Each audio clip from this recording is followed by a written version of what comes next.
Tudo bem, pessoal? Hoje comentário sobre Mussum, o filme dirigido por Silvio Guindani, que estreia nos cinemas brasileiros nessa primeira semana de novembro. Vocês já devem ter notado que, recentemente, nós temos uma onda no cinema brasileiro de cinebiografias que vem conseguindo certa repercussão e também algum destaque para a distribuição, apesar do panorama um tanto quanto complicado para manter o longa nos cinemas. Como teve o caso de Personalidades, eu penso que é a que tem maior destaque e vou comentar ainda aqui no canal. No caso de Mussum, o projeto como base é muito interessante, porque o Mussum tem uma trajetória na televisão muito importante e também tem uma carreira na música. E aí, quando você fecha o foco para Mussum, eu acredito que é impossível não conversar também sobre a própria história da televisão brasileira, tamanho seu impacto ao longo das décadas. Recentemente, teve um livro que é escrito pelo Juliano Barreto, Mussum Foreves, que conseguiu repercussão, conseguiu destaque, teve na mídia e que é a base também para esse projeto. Só que aí nós precisamos entrar naquela questão teórica da cinebiografia, que eu já comentei muito aqui no canal e que acaba se tornando algo que pode gerar problema ou que pode ditar o sucesso de uma determinada produção, que é o recorte. Qual recorte você vai fazer? Porque a história do Mussum, ela precisaria ser contada em uma série em que você poderia falar sobre origens, sobre carreira na música, sobre trapalhões, problemas pessoais, etc. Nesse caso aqui você tem um filme que tem as suas limitações de tempo. Então a abordagem é, você faz um recorte de um fragmento da carreira e explora esse determinado fragmento da carreira, ou você toma aquela... O meu grande problema com essa produção que é a seguinte: você não tem elos para conseguir lidar com 3 fases do Mussum. O jovem, o moço e depois o Mussum já consolidado na televisão e com uma participação super importante na música. O único elo é a mãe dele. Então isso torna a sustentação do filme como um todo bem frágil. Na minha vida foi realmente maravilhoso, só que peca pelo texto frágil, superficial, considero mal distribuídas. Então esse é o ponto problemático, é um ponto que me fez ali realmente ter alguma resistência ao desenvolvimento da produção como um todo na lógica de cinebiografia. Mas tem um ponto positivo que eu acho que ele pode compensar para muitos a experiência, que é o seguinte: as esquetes feitas que pegam todo o potencial do ator Ailton Graça, que está muito bem aqui, ainda que limitado pelo texto.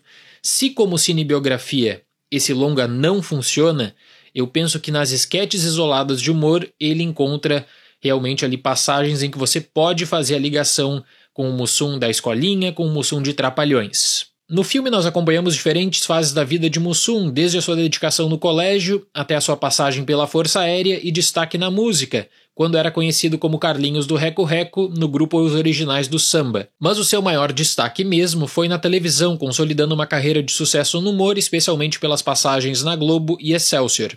Então a decisão da cinebiografia é a seguinte: passar o maior número de informações possíveis a todo momento. Isso envolve, por exemplo, a mãe do Mussum. Essa é a única ligação que existe do começo ao fim do filme. 2 atrizes foram selecionadas, a Cacau Protásio, que interpreta a mãe mais jovem, e depois a Neuza Borges, que foi uma escolha excelente, porque quando existe a relação na tela da Neuza Borges com Ailton Graça, isso funciona bastante. Tem uma passagem, inclusive, que para o arco dramático ela acaba convencendo, ainda que limitada a 3 minutos. Esse elo mãe-filho vai sustentar 3 fases: o Carlinhos jovem estudante, o músico e o humorista. Além de Ailton Graça, Mussum também é interpretado por Tauan Lucas e Yuri Marçal. Eu confesso que eu tinha uma grande expectativa para esse filme, por conta especialmente da premiação no Festival de Gramado, só que ao longo do desenvolvimento ele foi perdendo a força quando eu notei que o interesse mesmo são as esquetes de humor, e o filme funciona quando ele entra nessa lógica de humor da televisão. Por outro lado, para a cinebiografia, eu acho que fica ruim quando você tem um longa que precisa começar a jogar informações e jogar curiosidades a todo momento, passando por um outro tópico. Você tem ali várias cidades, então tem Acapulco, Rio de Janeiro. Existe até um estabelecimento dessas cidades com imagens de arquivo, só que você não tem um fio cronológico temporal básico. Isso é um problema, e tanto quando você está falando de Mussum e está falando da história da televisão brasileira em um determinado momento em que limita, na minha opinião, o alcance para quem conhece data, para quem conhece todos os bastidores. E aqui eu nem estou falando que você precisaria pontuar as datas na tela repetidamente, não, mas é só um estabelecimento básico do que aconteceu nos anos 50, nos anos 60. Eu senti falta desse encaminhamento mínimo, até porque nas 3 fases do Carlinhos você tem 3 retratos diferentes. Quando o Ailton Graça entra em cena, o retrato dele é o mesmo do começo ao fim, não interessa a época. E aí, voltando à lógica da cinebiografia, bom, quem é Mussum?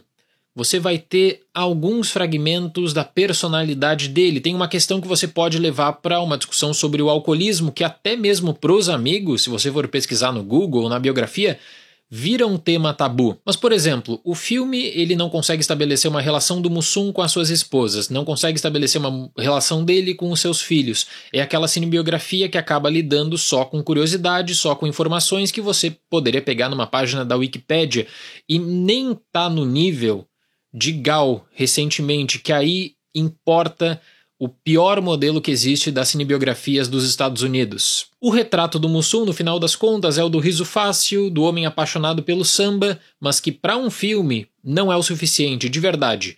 Uma pessoa super importante na TV que é apenas resumida a boas esquetes. A passagem pela escolinha é resumida e você tem a aparição do Chico Anísio, que, nossa, o Chico Anísio tá ali na tela, mas funciona só para esquete.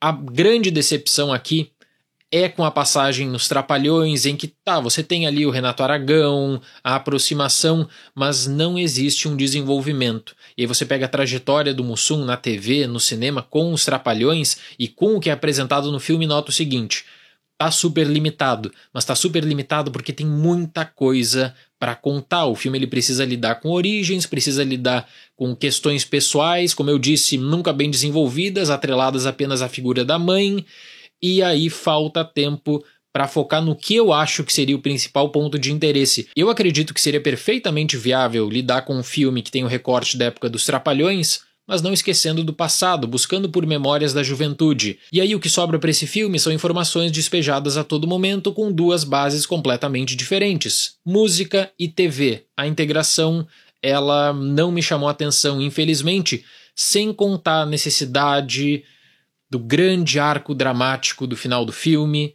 do texto, que já é padrão, né, de você ter uma grande carga de texto também para explicar situações não pontuadas, em que o grande arco dramático, na minha opinião, parece enfraquecer a própria história. Parece que a história não é boa o suficiente, você tem que fechar com uma cena para tirar a lágrima a todo custo do público. Para Mussum, o Filmes, nota 5.